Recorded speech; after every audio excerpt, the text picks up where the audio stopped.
नमस्कार। आज के इस एक्सप्लेनर में हम एक ऐसे विषय पर गहराई से चर्चा करने वाले हैं जो जितना दिलचस्प है उतना ही खतरनाक भी। हम बात कर रहे हैं हंटा वायरस की। हम समझेंगे कि आखिर ये काम कैसे करता है, दुनिया भर में इसका क्या असर है और हमारे शरीर के अंदर ये किस तरह की माइक्रोस्कोपिक जंग छेड़ता है। ये एक ऐसा टॉपिक है जिसके बारे में जानना आज के समय में हम सब के लिए बहुत ज़रूरी है। तो चलिए बिना किसी देरी के हंटा वायरस के इस जटिल सच को डिकोड करते हैं। 40%, जरा इमेजिन कीजिए, ये कोई आम नंबर नहीं है। अमेरिका में पाए जाने वाले हंटा वायरस पल्मोनरी सिंड्रोम यानी एचपीएस से जुड़ी मृत्यु दर है ये। जी हाँ, 40%। ये एक ऐसा चौंकाने वाला आंकड़ा है जो साफ बताता है कि ये पैथोजन कितना ज़्यादा घातक हो सकता है। मतलब ये कोई सामान्य सर्दी खांसी या फ्लू बिल्कुल नहीं है, बल्कि एक ऐसा वायरस है जो बेहद तेज़ी से हमारे शरीर को नुकसान पहुंचाता है। तो आज हम क्या क्या कवर करने वाले हैं? सबसे पहले हम देखेंगे हंटा वायरस का असल खतरा क्या है। फिर एचएफआरएस और एचपीएस क्या होते हैं, इसे समझेंगे। उसके बाद हम देखेंगे कि ये संक्रमण शरीर में फैलता कैसे है। चौथा पॉइंट होगा इसका इलाज और मेडिकल सपोर्ट। और आखिर में हम बात करेंगे वैक्सीन की खोज के बारे में। चलिए फटाफट शुरू करते हैं हमारे पहले हिस्से से, हंटा वायरस का खतरा और इसके ऐतिहासिक आउटब्रेक। अब आप शायद सोच रहे होंगे कि क्या ये कोई नई बीमारी है? बिल्कुल नहीं। अगर हम इसके इतिहास पर नजर डालें तो पहली बार 1951 में कोरियाई युद्ध के दौरान इसका पता चला था, जब 3000 से ज्यादा सैनिक अचानक बीमार पड़ गए थे। फिर सालों बाद 1993 में अमेरिका के फोर कॉर्नर्स इलाके में एक बिल्कुल नया स्ट्रेन सामने आया, जिसे सिन नोम्ब्रे वायरस नाम दिया गया। और अभी हाल ही की बात करें तो अप्रैल 2026 में केप वर्डे के तट पर एमवी हॉन्डियस नाम के एक क्रूज शिप पर एंडीज वायरस का एक जानलेवा आउटब्रेक देखा गया। ये सभी घटनाएं साबित करती हैं कि दशकों बीत जाने के बाद भी ये वायरस हमारे लिए एक बहुत बड़ा वैश्विक खतरा बना हुआ है।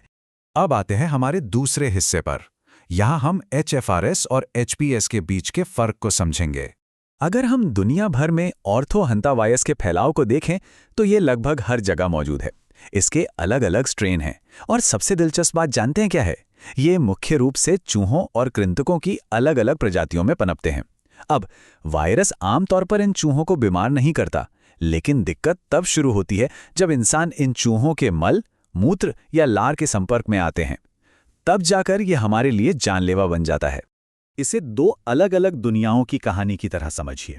एक तरफ है ओल्ड वर्ल्ड हंटा वायरस, जो ज्यादातर यूरोप और एशिया में मिलता है। ये haemorrhagic fever with renal syndrome या एचएफआरएस पैदा करता है। ये मुख्य रूप से आपकी किडनी पर हमला करता है और इसमें मृत्यु दर लगभग 1 से 15% तक के बीच होती है। वहीं दूसरी तरफ अमेरिका में पाई जाने वाले न्यू वर्ल्ड स्ट्रेन हैं, जैसे कि एंडीज और सिन नोम्ब्रे वायरस। ये हंटा वायरस पल्मोनरी सिंड्रोम या एचपीएस का कारण बनते हैं। ये सीधे आपके फेफड़ों को निशाना बनाते हैं और यही वजह है कि इनकी मृत्यु दर 40 से 50% तक पहुंच जाती है। बहुत ही खतरनाक। चलिए अब जरा माइक्रोस्कोपिक लेवल पर चलते हैं और अपने तीसरे हिस्से में इस संक्रमण की पूरी संरचना को समझते हैं। तो शरीर के अंदर आखिर होता क्या है, इसे हम 4 स्टेप्स में समझ सकते हैं। सबसे पहले है एक्सपोजर, जब चूहों के सूखे मल या मूत्र के छोटे छोटे कण हवा में उड़ते हैं और सांस के जरिए हमारे फेफड़ों में चले जाते हैं। दूसरा है शुरुआती चरण, जहां आपको आम फ्लू जैसे लक्षण दिखते हैं, बुखार, थकान, बदन दर्द। लेकिन अंदर ही अंदर वायरस बहुत ही चालाकी से हमारे शरीर के इम्यून सिस्टम यानी इंटरफेरॉन रिस्पॉन्स को काम करने से रोक देता है। फिर आता है तीसरा एंडोथेलियल चरण, जहां ये हमारी खून की नसों की अंदरूनी परत पर सीधा हमला करता है। और इसके बाद शुरू होता है चौथा और सबसे खौफनाक चरण, जिसे कहते हैं लीकी पाइप या रिसाव का चरण। ये लीकी पाइप वाला कॉन्सेप्ट बहुत ही अहम है। नॉर्मली हमारे फेफड़ों की खून की नसों की कोशिकाओं के बीच बहुत टाइट सील होती है, जो खून के पानी वाले हिस्से को फेफड़ों में जाने से रोकती है। लेकिन हंटा वायरस इस सील को तोड़ देता है।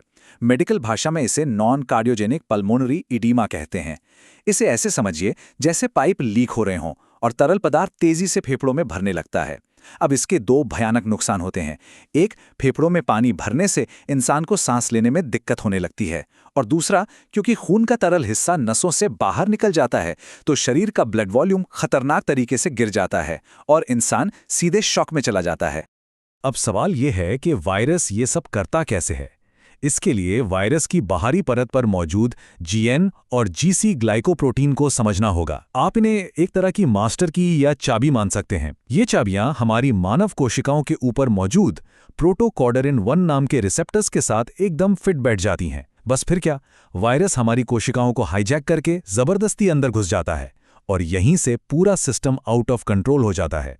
तो जब सिस्टम आउट ऑफ कंट्रोल हो जाए तो हम क्या कर सकते हैं? आइए अपने चौथे हिस्से में इलाज और मेडिकल सपोर्ट पर बात करते हैं। देखिए, सबसे बड़ी चुनौती ये है कि हंता वायरस को मारने के लिए हमारे पास कोई सीधा एंटीवायरल इलाज या कोई जादुई गोली नहीं है।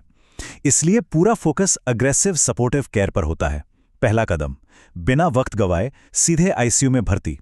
क्योंकि नसों से पानी कम हो रहा है और हाइपोवोलेमिक शॉक का खतरा है, इसलिए बहुत ही बैलेंस तरीके से आईवी फ्लूइड चढ़ाया जाता है, ये ध्यान रखते हुए कि फेफड़ों में और पानी न भर जाए। सांस चालू रखने के लिए इंट्यूबेशन और वेंटिलेटर का सहारा लेना पड़ता है, और अगर मामला बहुत ज़्यादा बिगड़ जाए तो ईसीएमओ का इस्तेमाल होता है। ईसीएमओ एक कमाल की मशीन है जो फेफड़ों को पूरी तरह से बाईपास करके सीधे आपके खून में ऑक्सीजन मिलाती है, ताकि शरीर को खुद की मरम्मत करने का थोड़ा वक्त मिल सके। अब आप सोच रहे होंगे कि क्या इसका कोई पक्का इलाज या वैक्सीन बन रही है? तो चलिए अपने आखिरी हिस्से में दुनिया भर में चल रही वैक्सीन की खोज पर नजर डालते हैं। पूरी दुनिया के साइंटिस्ट्स इस रेस में लगे हैं। अगर हम मौजूदा स्थिति देखें तो सबसे आगे इनएक्टिवेटेड वैक्सीन्स हैं, जैसे कि हंतावैक्स।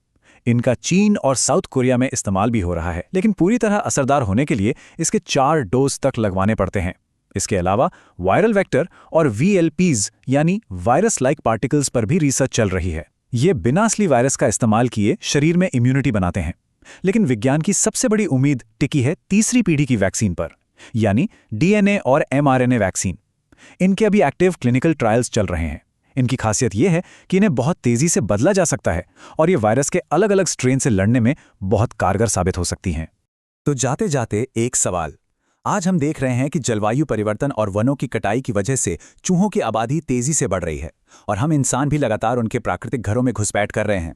इसका सीधा मतलब है कि इंसानों और इन वायरसों के बीच आमना सामना होने का रिस्क अब पहले से कहीं ज्यादा हो गया है।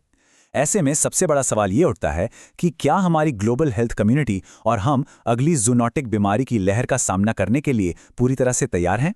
इस बारे में जरूर सोचिएगा। आज के एक्सप्लेनर में हमारे साथ जुड़ने के लिए आपका बहुत बहुत शुक्रिया।